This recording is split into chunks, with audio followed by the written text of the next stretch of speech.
Hello, everybody. Welcome back to the RationalInvestor.co's Daily Brief. Dun, dun, dun. Hello, everybody. And we're live on YouTube. I see there's a bunch of people sitting over there on YouTube. And actually, this is a special day for us. I had played in the Hangout just a moment ago REM's Superman song. We were listening to Superman because we've got what I would consider, and you know, guys, I say this day in, day out, but it's totally from the heart, and it's great that I can say this day in, day out. I'm just surrounded by just so many superhumans on this site, and today is all about one of these superhumans who, just out of the pure kindness of his heart and what I would consider just an absolutely it's a beautiful connection of karma, just, you know, everything coming full circle.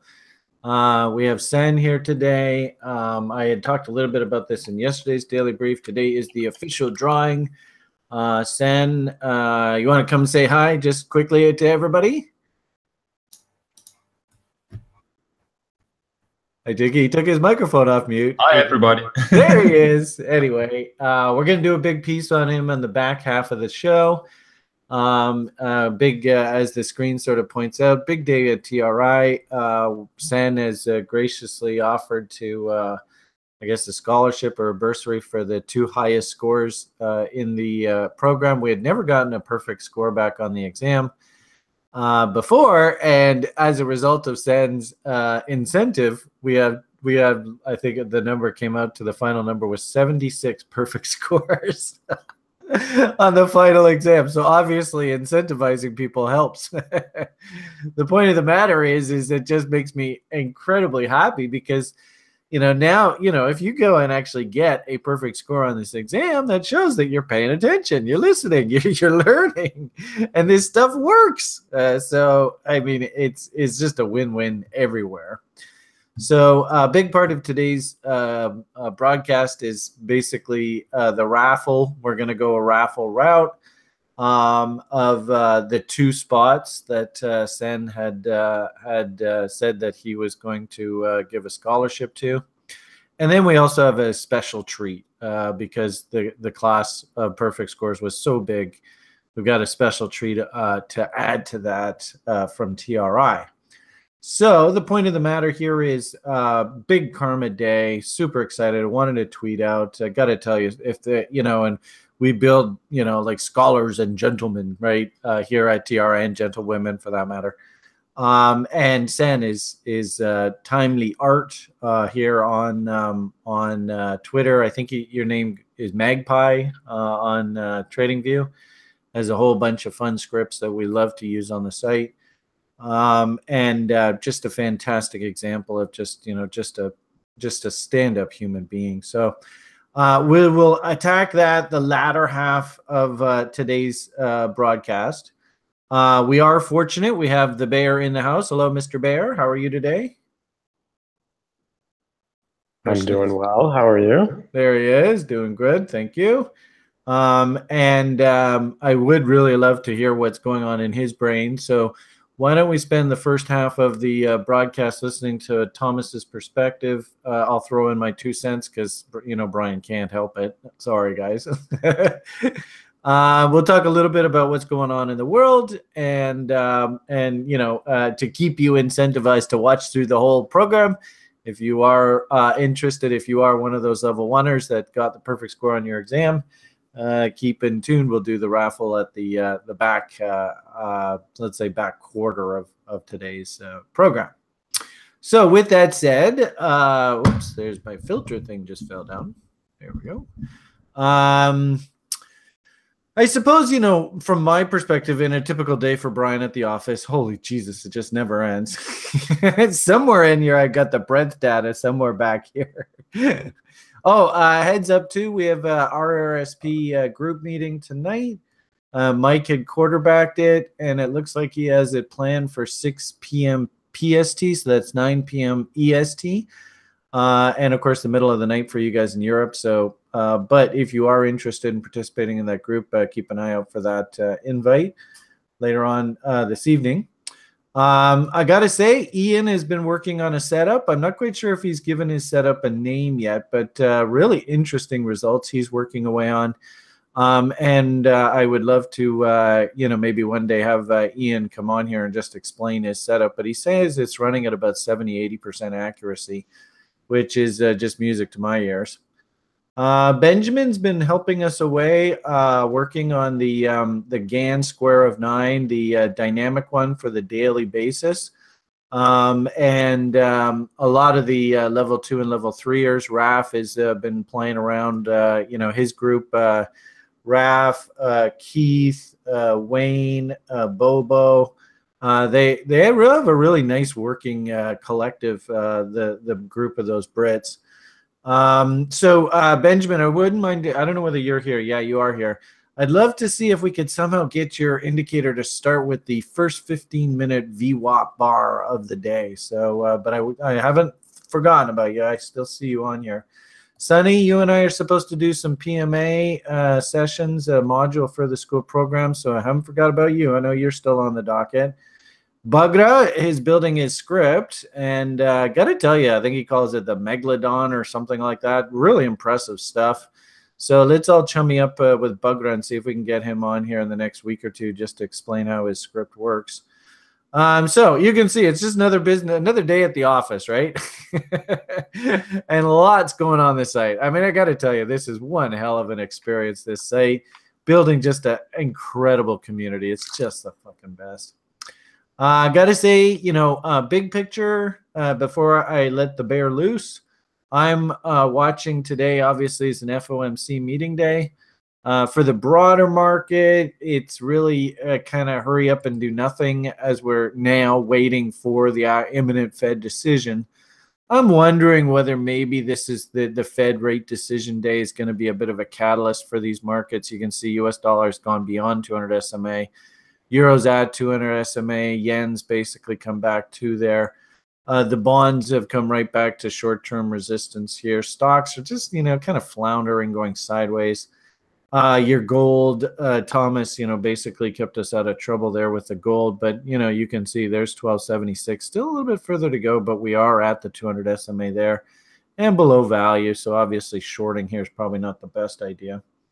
And Grimm's oil is kind of just floundering up here. And if anything, I'm starting to get worried about oil. I'm hearing too many people getting bullish. It's kind of like how gold was a month or like a week or two ago. Everybody and their brother was bullish. I'm hearing everybody. And I saw some guy yesterday saying he's calling for $300 crude oil. Oh, Jesus. And, of course, I'm also hearing, too, the drum beats of war are beating. I don't know whether it's rhetoric or whether anything new happened, but people are saying that the Israelis want to go after Iran. I don't know. Maybe that's been baked into the price already. Tough to say. So given that it is an FOMC meeting day, I think, the rule is, and I'll just be curious, who can tell me what the rule is about the FOMC day? Is there anything we're supposed to do or something? Don't trust traders. Now that sounded like a bear. Is there anybody else that maybe could but that was great the way you did that. Whoever did that, maybe that was that you, Thomas? I'm sure it was, but anyway, whoever said that, the answer is, and if you don't know this, if you've never heard it before, for God's sakes, get that damn journal out and write this stuff down. But it's basically cardinal rule. Do not trust the first hour of trading following any Fed announcement day. So today is that announcement day. Usually their announcements are at about 11:30 my time, which is about 2:30 Eastern time. And usually we used to make a rule that you just can't really believe anything that you see in the market till about 12:30 my time. And also, too, now we're in the practice of the Fed actually having a public comment period following the announcement. That actually works perfectly fine. And it's usually at the end of that sort of public comment, he has the press, press meeting, whatever the hell they call it. That the resolution of that, you actually see what direction the market wants to go. Okay, that's my 2 cents. All right, Mr. Bear, where shall we go first today? Yeah, I'm glad you mentioned the Fed. That's a huge component of what the market's waiting for today. I think everything's on pause, if you will, until we figure out what the hell are they planning on doing. And I think no one knows, right? So we're looking for guidance. Maybe I'll just throw this in. This is our little cheat sheet for interest rates. I think I've shown this to you guys before. You can actually see the market is pricing in that rate increase here. Can you see that?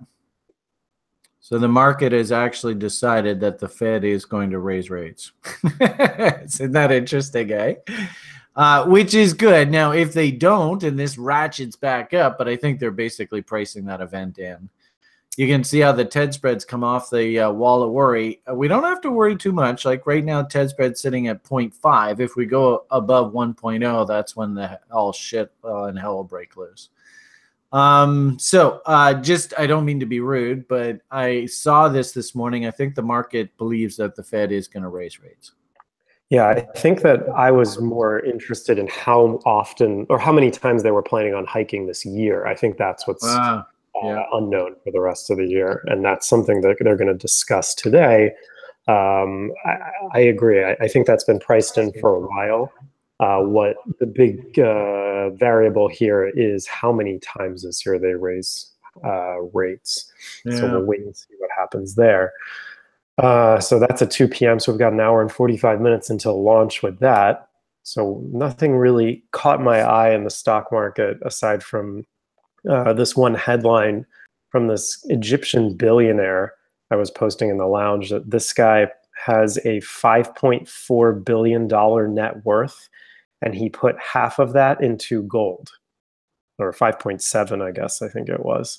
So he put just under $2.5 billion worth of his money into, I guess it's over $2.5 billion into gold. Those Egyptians kind of like gold, don't they?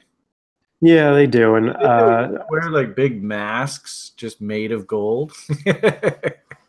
You ever seen those things, King Tut? I wonder if he wants to make one of those King Tut masks. Yeah, so this is the billionaire guy. It doesn't look like he's wearing a gold mask, but maybe he's got some gold underpants on under there. Oh no, he's eating it. He's turning it into that gold white powder stuff, and he's eating it. Oh yeah. But evidently, someone said in the lounge that they know who this guy is in Egypt, and he's just pretty much like the public, where he doesn't really know what he's doing. So that kind of sucks. The question would be, how did he make those money? And you know what they always say? You know how to make $1 million in the stock market? Really easy. Start with 2 million. Yeah. So, I think it goes. Yeah, I would say. I mean, it's great that he's making this bet. My hunch is, if he hired you as his advisor, he'd probably do a hell of a lot better return. I think there's a prominent joke among the Wall Street guys that are like, how do you become a millionaire? And the guy goes, how do you do that? Well, you start off a billionaire and you create your own airline company. Yeah. Yeah. Airlines are a mess. Yeah. That's an easy way to lose a lot of money. Yeah. Interesting stuff nonetheless. Brian already highlighted the commodity currencies, and the dollar went a little bit higher. There was something interesting out of Apple about $100 billion buyback that made headlines, and it looks like Wall Street really liked that. They're all gung-ho. Oh, this is going to save Apple. Whatever. I mean, that's the news headline, at least. I think Apple's kind of trading higher here in earnest. But other than that, the other thing that caught my eye was something with Snapchat. Anyone that uses that, they kind of overhauled the platform, and subscribers and paid advertisers were really upset with the way that they changed the app. And Snapchat has gone under $10, which is under its IPO price. So people are not happy about that. So that's pretty much stock market. What's the Snapchat symbol? Snap. I got it's $11.38 now. Down. Here we go. So because these things usually come to market twice what they should be. So, if you look at Facebook, they came out and they got knocked in half right out of the gate. So this thing came out at $24, $25 or so. Looks like 29. No, look at the candle before, right? Oh, right. You got it. It opened up there at about 23, so probably about, what, 11, 12 bucks or something like that. It's probably fair value. Yeah, so there you you see go. they brought it down to 12. Yeah, that doesn't surprise me. Actually, that's not a bad chart, to be honest. Yeah. Take a shot against those lows. Oh, interesting. I kind of like this now, yeah. Yeah, pull up Facebook's IPO chart. Yeah. Pull up Facebook and go back to IPO. You see basically the same thing happened. Not a bad idea to chew on, huh? Yeah, and if anything, you actually kind of want to hear that it's just it's a train wreck, because really, you have to be careful, obviously, with these tech ideas. Do they actually really catch on? You're gonna have to go way back on Facebook to the IPO. But that's the thing with all these. All these IPOs. Does Snapchat have like a revenue model? I mean, that's the thing with these IPOs and these tech IPOs, is that they go to market with like some loose idea of a valuation, and you don't really know how they're generating revenue. Like Snapchat, the only way they're generating revenue is by attracting people to advertise on their platform. And that's kind of the model for most of these things. And it's becoming an outdated model. It's becoming something that used to be really attractive in the IPO with Twitter, and I guess same thing with Facebook. And now you've got all these issues coming out about that kind of stuff. And frankly, Snapchat was never supposed to involve advertisers. It was just a way to send pictures back and forth to each other. And then it evolved a little bit and became more than what it should be. And I believe the forecast for the amount of users that they thought were going to be on the platform by the end of this month, after its IPO months ago, fell short of those expectations. So that also hit the earnings. So, all right. So you see your Facebook came out at like 40 bucks. They knocked it down to 20. Be cool to do actually like a side-by-side comparison chart. It looks very similar. Yeah, you're right.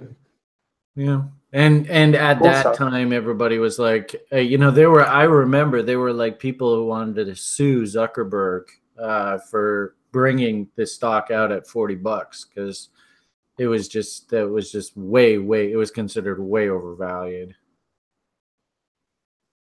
But hindsight 2020, I think they did all right. The funny thing is, though, can anybody tell me, do you see any letter of the alphabet down there at around $20, $30 a share that maybe we might just slightly be interested in? I mean, this is the funny thing about this crazy thing called technical analysis. It doesn't change. Nothing is different. And you should be able to look at any asset, anywhere, anytime, any place, and see the shit that we teach you in these education programs. And it doesn't matter whether it's Facebook, whether it's crypto, Bitcoin, or whether it's broiler chickens. That's why we sort of, funnily named that Sunday, that weekend show, Broiler Chickens, right? So, if anything, what I'd love to see you guys do, and, we don't know how, the story's going to play out for crypto. I think crypto has quite a future. And you guys are getting basically in on the ground floor of this industry, which is awesome. No, right? Maybe there's going to be a period where crypto goes kind of quiet. You just don't know. You need to be able to convert these skills that you're learning trading crypto to any and all other industries. It's the same shit, just different pile. Anyway, sorry. One of Brian's crazy rants. All right, now, what are we looking at now? I'm looking at a Paris restaurants. What's going on? BMWs, Macs, Wi-Fi's? Oh, am I supposed to be reading your menu there? Oh, that's, this is, oh yeah, that's my bookmark bar. Yeah, you want to go to some restaurants in Paris? I go and I look at that bookmark bar just in case. Is there any? I should have added that just while you were reading it. Brian's porn. Hey, Thomas makes a list. This is my bookmark of all your Verge links. Do you have any photos of W.D. Gann shirtless? Because I would add that to that folder. Okay, that's just twisted. Let's not go there. We could add Pippa in there and your girl Carusa Cabrera. Michelle Carusa Cabrera. I love just saying her name, but oh man, she hates crypto. All right. How did we get off on this tangent? Let's get back on page. Intel files a patent for Bitcoin mining hardware. All right. What's on your mind here? Yeah, so this is great. I really like the idea of Intel coming into the space and trying to create their own Bitcoin miner. They filed a patent, which obviously isn't unusual. Samsung was also getting involved in ASIC miners, but what Bitcoin or what Intel's looking to do here, no one really knows. They're obviously going to be using a processor core and a hardware accelerator, but as far as the nuances of how they're going to implement the hardware and how that's going to compete with ASIC, we're not really sure. But the good news is that there's another competitor in the space that will hopefully give Bitmain a run for their money, because right now Bitmain is the main, they're the main miner manufacturer in the space, followed closely by Bitfury. And frankly, I think Bitmain has a bit of an, they control the market here. And they've got Roger Ver and the other guy, I forget his name, they're all kind of in cahoots with each other, and it wouldn't surprise me if they're manipulating the shit out of all this stuff. So it'd be great to see someone like Intel and another company, or between Intel and Samsung, kind of bring the competition that's necessary to the space to not only drive innovation, but also to lower prices and give the ability to back to the people to buy miners from other manufacturers that may not have kind of nefarious reasons for why they would want to have the majority shareholder here. So definitely a welcome change in this space. It's interesting. So this would be different than AMD's graphics cards kind of thing. This would actually be like a finished product.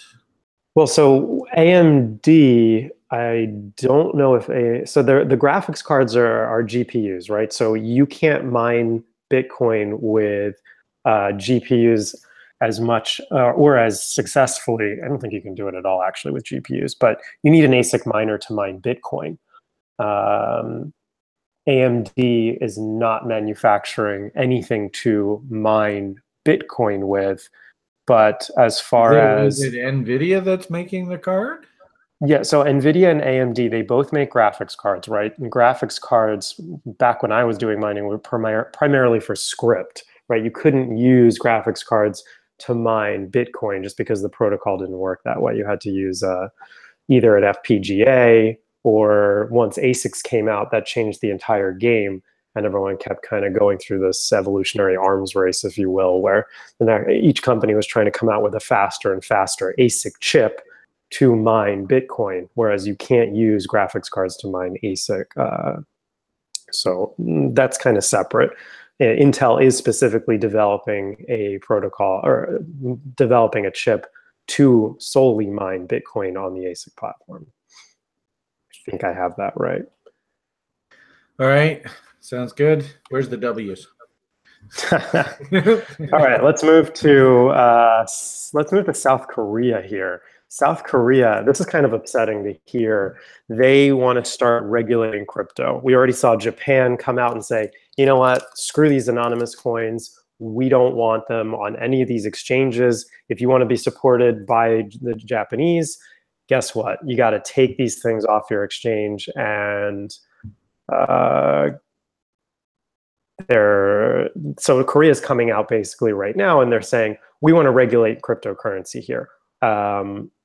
Now, as to what they plan on doing, their plans are supposed to come out in June. But the most worrisome part about this entire article and about what the Bank of Korea wants to do is they plan on potentially rolling out a central bank issued digital currency, which is terrible. I mean, which is bullshit, right? If you're a central bank and you're going to roll out your own, your own digital currency, why? You already have a fucking digital currency. It's called it's your own currency. You're already using it. You use credit cards, you use banks. Like, I'd argue that all of the currencies that are spent in the world right now are technically digital currencies. It's all ones and zeros represented in your bank account. Why they need to roll this out, I don't know. If they plan on using it as an actual blockchain, then that's even more worrisome, because it's the whole idea of what, blockchain could be so revolutionary in giving the power of the monetary system back to the people. But if you go onto a government-backed blockchain, they have all the power, and they could essentially, if they wanted to, exclude you from participating in it at all if they do fork you onto something like this. So that's really... It's like the Venezuela guy this morning. He was making a deal with India and saying that he'll give India oil at a 30% discount to market price if they buy it in their crazy Venezuelan cryptocurrency. So yeah, you can see that these governments are coming in and they're trying to really play this hard, eh? Yeah, I mean, that guy wants to roll out he wants more people to buy into his cryptocurrency, right? President of Venezuela is like, we'll give you a discount. And I think that's just because, well, first of all, the United States came out and said, nobody is to buy this. So the exchanges were like, okay, we're kind of hands off on the petro here, so forget that. So he's trying to incentivize people to make a useful case for it, essentially. Yeah. So, Grim, did I hear you trying to chime in the background? Yeah, I was just going to say, I'm actually honestly surprised more governments haven't started doing this. Honestly, the use of a distributed blockchain would allow a much more reliable and easy taxation for by those governments, so it's really, I think, just a matter of time before we started seeing governments doing that. Yeah, I think you can see the trend is coming. And wasn't it this July the G20 are supposed to meet again? And remember, everybody said that they were just going to put all this shit on the back burner until that July, the big report announcement shit. So you guys can kind of see something big's going to come out here through the summer here on all this, eh? Yeah. But this is why blockchain and why crypto are so revolutionary, is that it gives the power back to the people that we don't have to rely on. Mr. Potato just said exactly the same thing I just said there in the YouTube chat. Oh, good. Mr. Potato and I are thinking the same. Sorry, I didn't mean to interrupt. Sorry. Go ahead, sir. Sorry. I was impressed Mr. Potato said the same thing that I just said there. So I didn't, I'll give you credit for it, Mr. Potato. I kind of think that something is building towards this middle of the summer. And actually it was interesting. I put a tweet out about the cycle guys. And the cycle guys are still thinking that there's some sort of big trough that is coming here through the end of the summer. So we'll see what happens. Only time will tell. All right. And I guess the long and short of it here is, should we be in the business of speculating with these central bank digital currencies? That would be hilarious if we're banging out doubles on their currencies, eh? Should we even dare to trade them, or is that asking for trouble? I think it's terrible. If they come out with their own currencies, it spells trouble for whatever country wants to launch it, because they want to have absolute control over every monetary system that they possibly can, and it kind of defeats the purpose of this entire digital revolution that we're seeing here with Bitcoin and crypto and blockchain, of course. Yeah. It's really dangerous. So, NASDAQ, Bank of America, and the U.S. Congress. What's going on here? Yeah, so I'm seeing a lot more news coming out, not only direct announcements from people in high up places and large institutions, as well as governments coming out and say, we really need to start regulating this shit.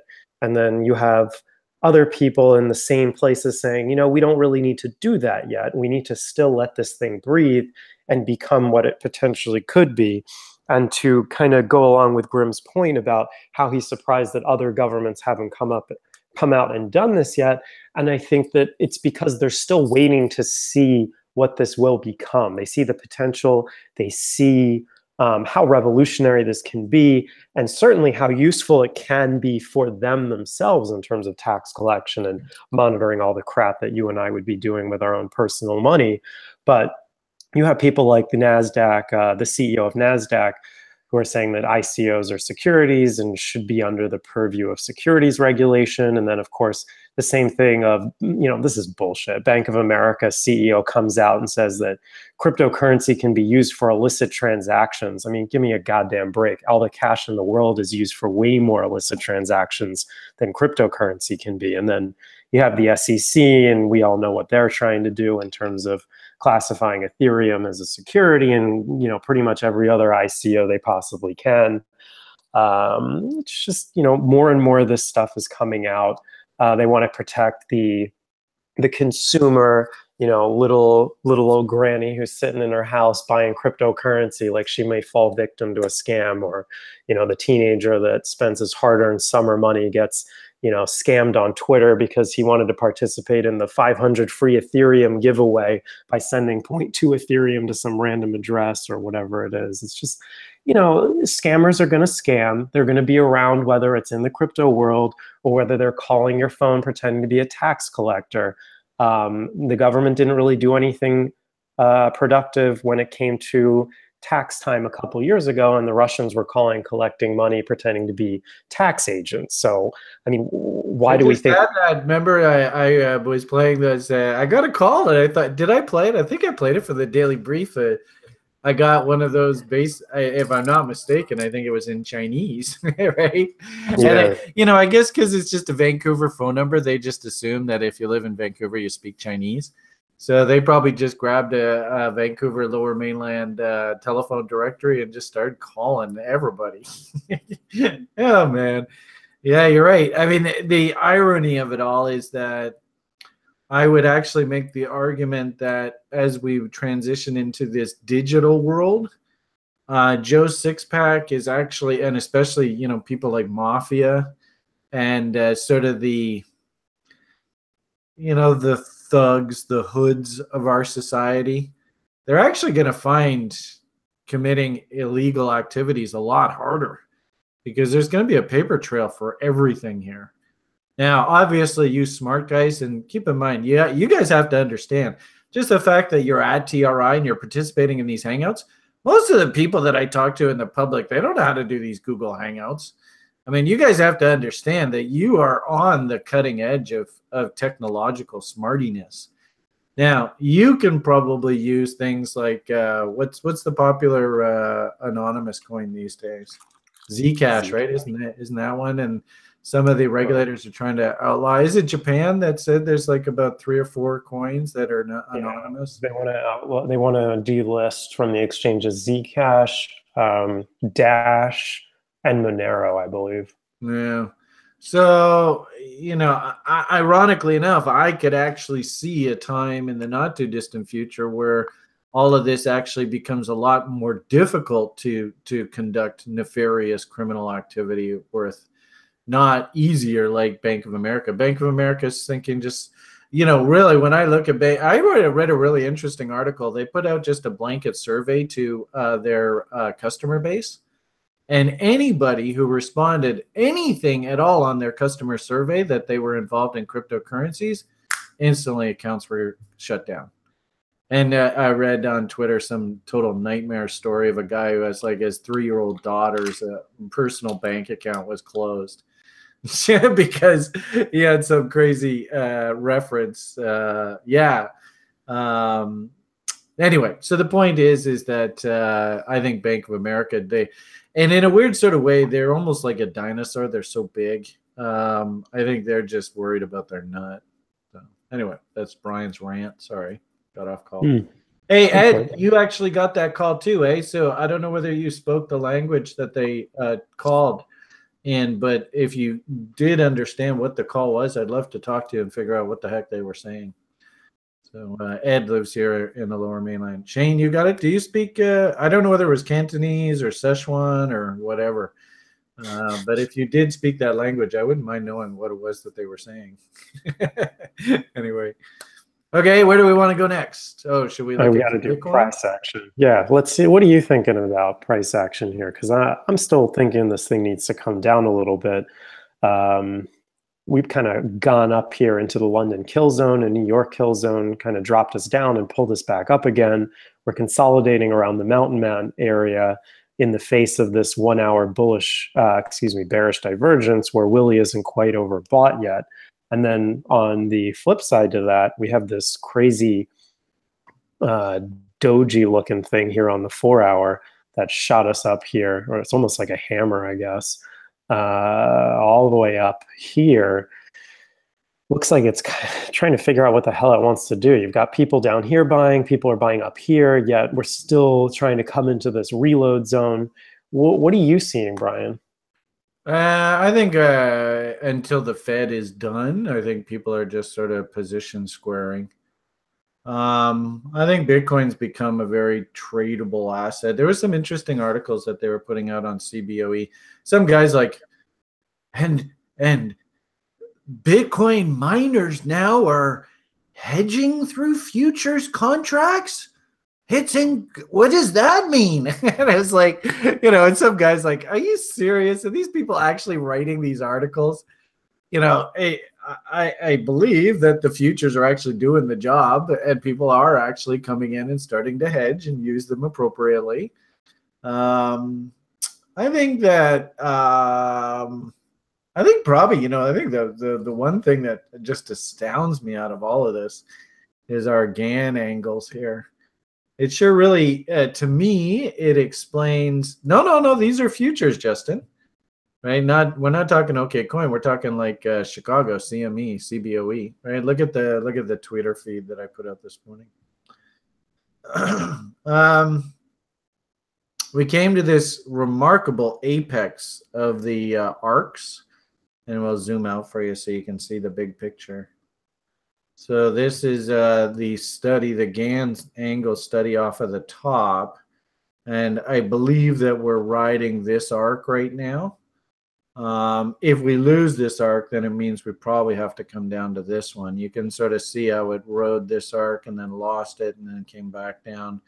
And in this particular case, didn't even really have enough to hold that and worked its way right down to this one. So I do believe that there should be some sort of support in here, and that's against those previous lows if we lose this arc here. So this is a pretty important juncture here. And then off of just this low and that 8-to-1 resolution, which I think is pretty important information. Looks like the market was working off some sort of consolidation tempo. You can see we jumped right up into the next sort of what I like to call speed bump. And, the interesting thing is we've been sort of humming and hawing, and I think our general conclusion out of our conversations is there's not really anything going on right now. It's just a lot of sideways, and you could argue that this has been going on now for 1, 2, 3, 4, 5, 6, 7, 8, 9 trading days. Come up into the arc and have to work its way through the speed bump. I was very pleased to see that we made it to the other side of this arc. Now, we really need to close here. I could very easily see the Fed comes out, cranks up interest rates, maybe make some sort of negative commentary about their fear of speculation in the market, and they really want to take the fluff out of the market through their press release. And the end of the day, this candle's back in this arc, and we're back sort of moving down this cascade. So we're at a pretty important juncture here. Really, considering it's a Fed day, I think that makes sense too. If we can close out on the other side of this arc, then I think we're sort of in, and I know this might be difficult to see, but I think we're in this trading range if we can close out the other side of this arc. It's the big if right now. But that's sort of the path that I'm thinking. So, this might be our playground going forward for the next while, but the key is we gotta leave this. And our rule is, if we're going to go with this, we should be really hunting the first structural signal on the other side of this arc. So we might get a nice, juicy, big honking daily buy signal here if the market can, maybe they finish the Fed announcement. The Fed says, "Nah, we think we're done. Everybody go have fun in the marketplace. Capitalism, woohoo!" You never know what the hell they're going to say. 95, 38, 75. Keep an eye on that mark. If we head up through there, I think we could take a nice moonshot up here. But it's still a big if. And unfortunately, off the daily charts, we just put in this fractal top. So technically, we are working a fractal top here. And when I broke this range down, I was actually pretty impressed in that. And I didn't think it was the case, but when I ran the numbers, it appears to me that there is that fractal. And, this is under the assumption that we can't break out of that arc. If you traded this fractal, considering like Thomas said, we do have this confirmed bearish divergence working, and technically Willie is stupid. So if you took this fractal trade, and I remember it said, Sebastian, you're here. Sebastian, I guess Jesus, that's like almost a year ago, Sebastian? But he basically did like a full El Tangonator model, and he showed me something like 70 or 80 trades. Or maybe it wasn't that high. Maybe it was like 40 or 50. But nice 70, 80% accuracy. And I think he said it was 50. Yeah. And I think he said that when the signals fired off of the fractals, he really loved those. So I technically, you can see the setup is there, right? Very simply put, the traders, if you're trading, I think you got your short signal that fired. And if we break up through the top of this fractal, I would have no problem flipping over and heading on the long side. But given the fact that Willie is stupid, this really isn't the best trade location. I suppose what we could do is break this apart and see if we have bots that are setting up. And my hunch is probably the bullish bot level is sitting right up here and around this breakout level. So, first and foremost, we can't really do anything, can't really make any big conclusions till the Fed's done, which is going to be about 12:30 this afternoon anyway. So that's in about 3 hours. We should get the announcement in about 2 hours, like Thomas was saying. We might see a lot of fireworks through that announcement. Try not to get too sucked into making a decision until an hour after that event, because it might be, like in the stock market, they love to do that to the noobs. We could very easily see a lot of FUs. I was noticing that the silver market has come right down to that trend line and that horizontal support. We could see some serious FUery through here. Look at the crude market today, just monstrous FUery. So, be careful on the Fed announcement. I wouldn't also be surprised too on the heels of the Fed announcement. We have a little FUery just in the currencies. They got everybody going one direction. It feels like to me this is going to be like buy the rumor, sell the news event. So be careful here as well. So that's sort of what I'm seeing. I mean, it kind of sucks. Everybody's like, well, Brian, I just wanted, should I buy it or should I sell it? My answer is you don't do anything right now. The traders, if they are in a trade, I think they're actually working a short right now. Yeah, I just want to point out how key Mountain Man is coming into this market. Not only on the daily, you can see here we're consolidating on Mountain Man from this range. The last time Bitcoin bounced up, I'm using the range here to the lows on the OK Coin lows that we're kind of screwed with. But I'm going to take into account that we are consolidating around Mountain Man and using 13 EMA as support. You can see here how often price has been bouncing off of that. I think if we lose the 13 EMA, that's another sign we're in big trouble. Brian already pointed out Willie's overbought. I also want to point out that MACD, we're still in this divergence, this bearish divergence here. I want to see a break of these lows before I get excited about a move down into this 7,700 level. But the other thing I want to point out is on the hourly that not only did we already put in an M overnight, but we're also looking to put in a bigger M, and we're using 200 moving average as resistance. And of course, this is around the hourly Mountain Man fib retracement area. So 61.8 is coming in across this market in different time frames as well. So we have to keep an eye on that. It's really it doesn't look good. Doesn't look like there's a direction. Like I mean, I'm still leaning short as I was from the beginning of this week, but the trade still isn't really coming in as much. It's taking its time, and that's probably, as Brian said, because of the Fed. So Bitcoin for you. I noticed. I think I made reference in the Daily Brief. I see in the lounge somebody posted. Jeremy posted big ads. I think one of those. I don't know whether you guys hear the what do the hell they call it? Some silly thing they call it. What's the name of that show where they people go on and beg money from the guys and they sit up like little fucking aristocrats on their podium and say, "Oh yes, we'll give you Shark Tank. No, fuck you. You get the hell out of here." And that little bald guy's all arrogant. Shark Tank, yeah. So I think one of the Shark Tank clowns did a deal. You know, the bald guy. He did a deal with a local crypto guy, and they have just been promoting the shit out of this. It's remarkable. Like, they got commercials on TV. You know, they have like all the, "Oh, don't get screwed by crypto. Come and trade on our exchange. It's the safe place," and all that kind of stuff. So yeah, so whoever posted this, Jeremy posted, yeah, they are coming hard at the public here right now in Canada. It's quite remarkable, really. And I think it's one of those Shark Tank yahoos that's doing it. So we've got 15. We've got a little less than 11 minutes left on. Do we want to transition, or is there anything we want to go over before we get to the cool part about it is we got the Fed today, so nobody should be placing any big bits anyway. And, you know, you've heard Brian spiel. I think we're stuck in this range and buy on a break above here, sell on a break below there. And I think, Thomas, that's sort of what you were saying, eh?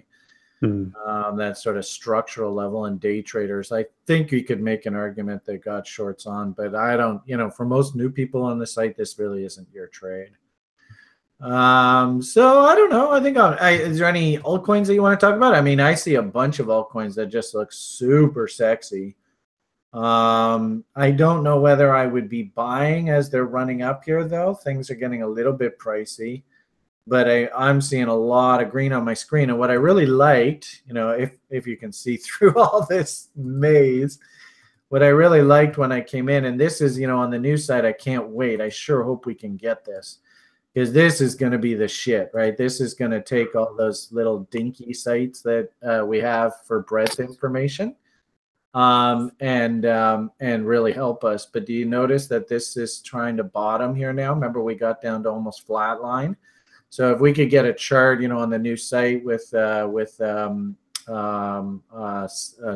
Sjord's programming, and be able to get a price chart of this data, my hunch is we'll probably start to see bottoms, W start to come in, and that would correspond with Jeremy's. And you kind of like that sentiment chart. What do you guys call it? The turtle BC chart. Yeah, the turtles, right? Looking for a pivot. So I love this information. This information's basically suggesting to me that they're trying to hit the reset button right now. It's not washed out, but I think we went through that like a month or so ago. Now, if anything, we want to hunt W's in here.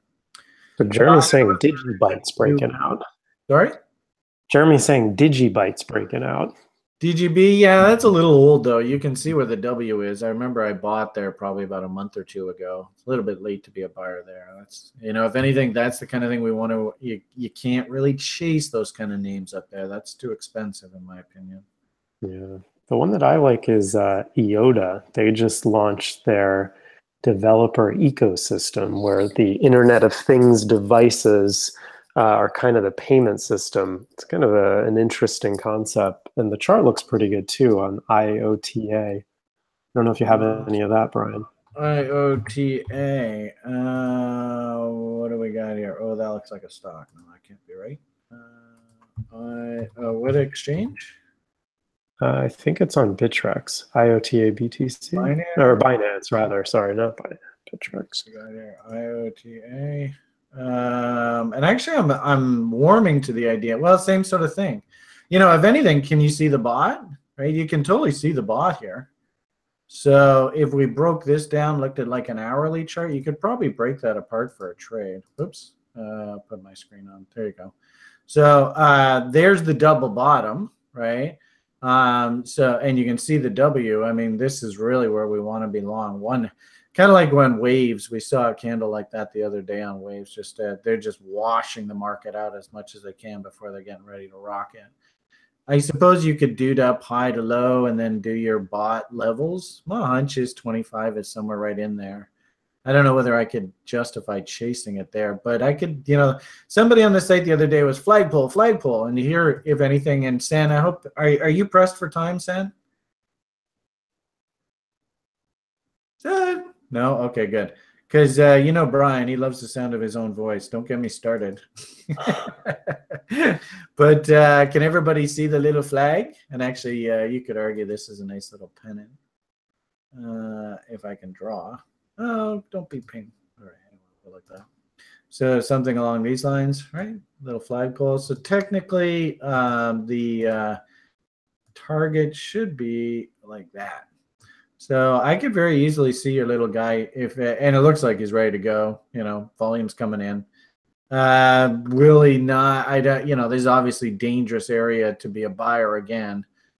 This would be like bought pure momentum trade. You're not buying value here, that's for sure. And you're looking for that blast off here up against the old highs. Yeah, that Willie is overbought. There's just the fundamental driver of their ecosystem finally launching, and they have a nice website too that they finally put together, and people can communicate on the projects that they're actively developing. So I think that's the fundamental driver for this thing if it did want to pop and complete that kind of ABCD idea that you're posting. Yeah. But I mean, for Nanny Nibbles, I definitely think it's a little late for that. Oh yeah, that's a terrible place to be nanny nibbling.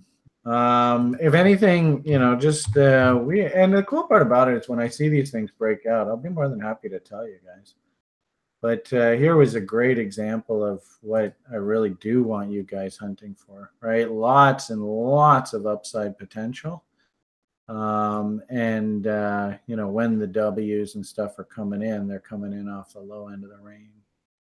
There's some nice price action here. But even this guy here, you can see where the bottom is.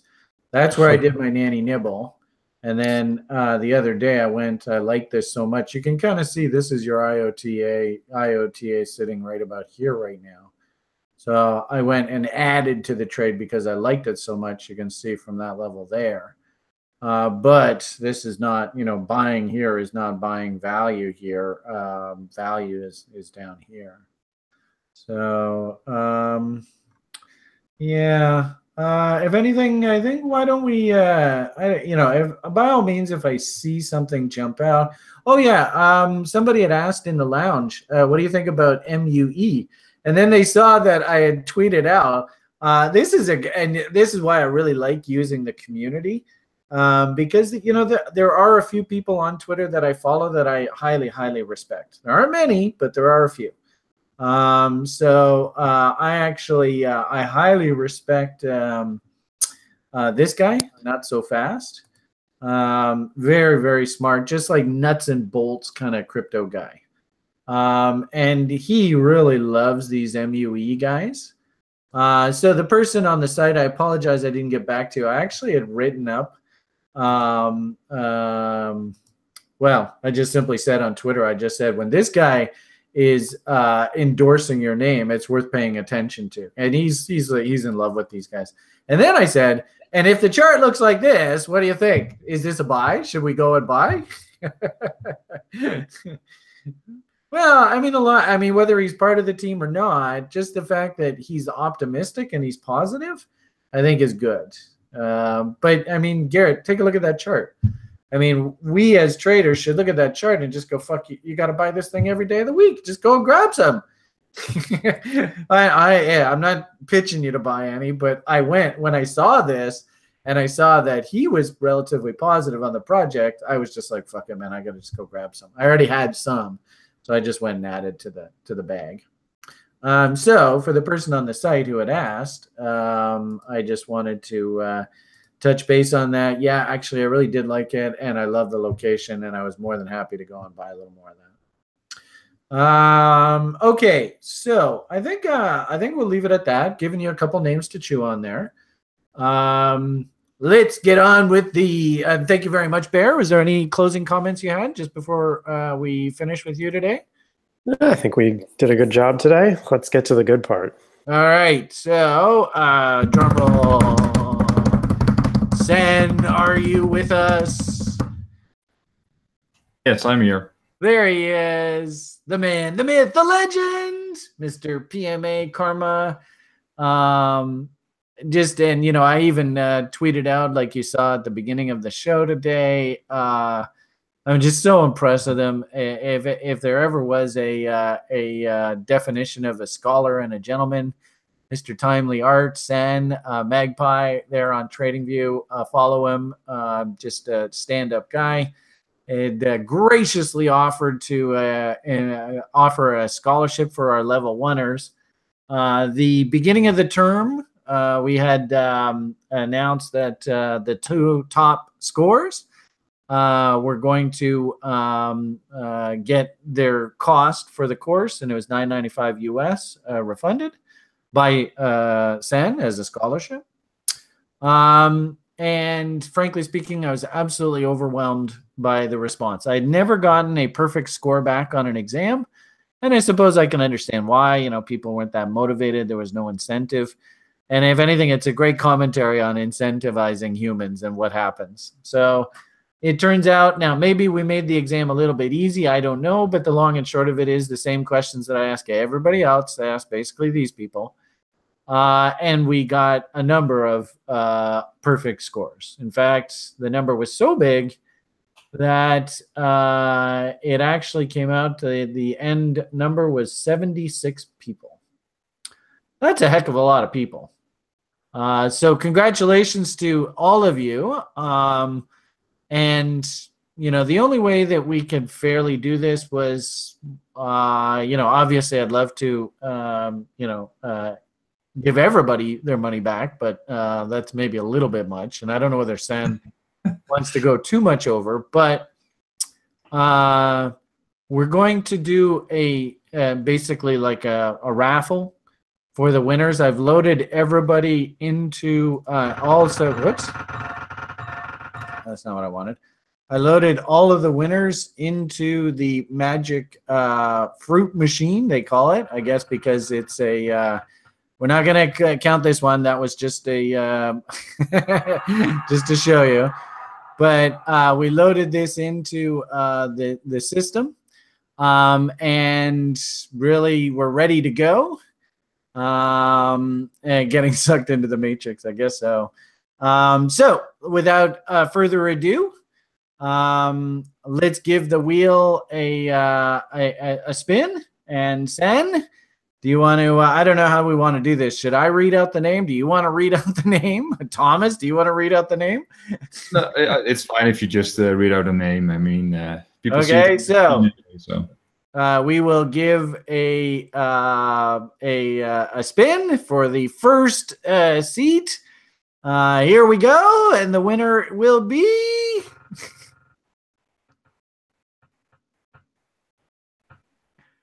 Rye Taylor. Congratulations, Rye. Woo! Way to go, Rye Taylor. So we better make that notation. Where is Rye? Now, I think what I'll do is, and actually, I'm not even quite sure how we're going to do this, but I think what we'll do is, Rye, if you can touch base with me on the site, and we'll put together some sort of meeting with you and Sen to square up. And we have one more winner, because remember Sen said that he had 2 spots for people. So one more spin of the wheel for a second winner. And I hope I'm not butchering this. I'm just totally going by the seat of my pants, guys. You're doing fine, Brian. Am I doing okay? All right, here we go. Winner number 2 is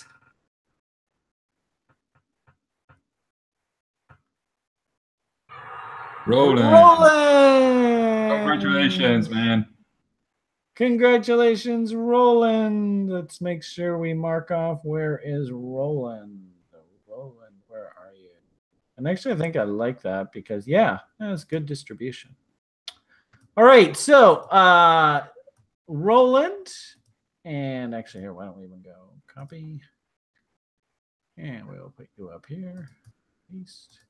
Roland and Rye, congratulations, way to go.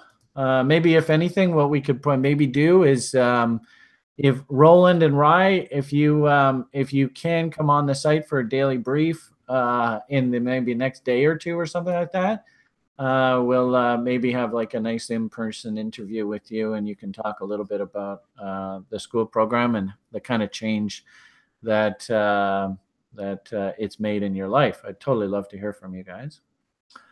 Now, because the school was so big and it was so full, thought TRI, as a little PMA for you guys, we'd add another person to the spin. Now, this third one, we're going to make it that we really want to incentivize you to continue on with the education.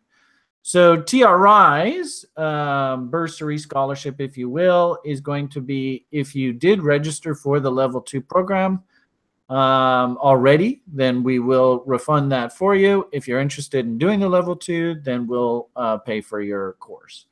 So with that said, thank you very much, Sen. On to TRI's winner, and that is Luke. Woo! Congratulations, Luke. Great. So I think what we'll probably do, depending on if Sen, of course, is agreeable, but we'll probably send like a nice little email out to you guys. And with the information, congratulations to Rye and Roland, winners of Sen's bursary, and congratulations to Luke, winners of TRI's scholarship bursary. Way to go, everybody. Yay! Let's give a big round of applause for the winners. And, you know, hats off to everybody for completing the program. I mean, we got like over 170, 180 exams submitted. Like I said, tons and tons of perfect scores, lots of pretty close to perfect scores. And I'm very, very impressed. And the good part about it, guys, is that this is going to benefit you guys in the long run. You know, the more work, the more time, the more effort you put into making sure that you know this stuff and trying to get, you know, perfect scores and win Sen's contest and TRI's offer. It benefits you guys. And the great part about it now is, you know, if you show me that you can get a perfect score on the exam, I feel pretty confident that you're going to go out into the public and be emissaries of good behavior. So way to go, everybody. Congratulations on completing the program. I do see we have quite a bit of follow through, people moving on to the level 2. And Luke, get in touch with us if you'd like to continue on the level 2. It's on TRI. And Rye and Roland, congratulations on winning Sen's bursary. And also, Sen, is there something you want the site members to know about in coming terms? Well, first of all, yes. But first of all, I want to congratulate everyone who did complete the course. I mean, it's nice that you get reimbursed for Ryan Roland, but you did already do a great service to yourself and hopefully also to the TRI community if you decide to stick around. And yeah, for the coming course, for the coming terms, I decided to continue the scholarship. So I will give away 2 scholarships for the next term in summer and also for the autumn, for the fall term. Yeah, that's basically what I want to say. And I hope it will be as successful as this one. So. And I think we'll probably make a concerted effort to make the exam a little harder. I think that would be wise, yes. But thank you very much, sir. You're a scholar and a gentleman, as I said in the tweet. And congratulations to everybody. You made an awesome investment in yourselves. And, you know, TRI is super proud of all of you for doing as well as you did through the course. And it just goes to show that I think, you know, we actually, we conveyed the message that I wanted to people to get, and they heard the message loud and clear, which is awesome. Okay, everybody, that is past the top of the hour. Great day for everybody, you know, super PMA. I'm feeling it on the site. have tutorials this afternoon, so I will be in and around the site. Keep in mind, we should probably wait for the Fed to make their move before we look for any big directional moves in the market. But at the same time, too, get those bids working, get your RLZs, your double bottoms, your divergences all identified, and let's go out, because I still think this is an awesome shopping season in altcoin land. And we can easily make many, many multiples on our monies heading through the summer here. So, if you are actually a speculator, even Nanny Nibbles kind of idea, this is the sweet spot of the entire year, guys. We wait for this window. So take advantage of it, right? Get your shit together, get it all in order, get a nice pile, and let's just go kick ass. Okay, everybody, why don't we leave it at that for today? Congratulations to everybody. Thank you so much, Thomas. Thank you so much, San. Grim, always awesome for your input. Benjamin, rocking it. Garrett, giving us some great tips and pointers. Kevin, bringing it. Sebastian, thanks, and nice to see you on the site. We'll see everybody in the lounge, and of course, we'll see everybody back here for another awesome daily brief tomorrow morning. All right, all the best, and bye for now. Meow.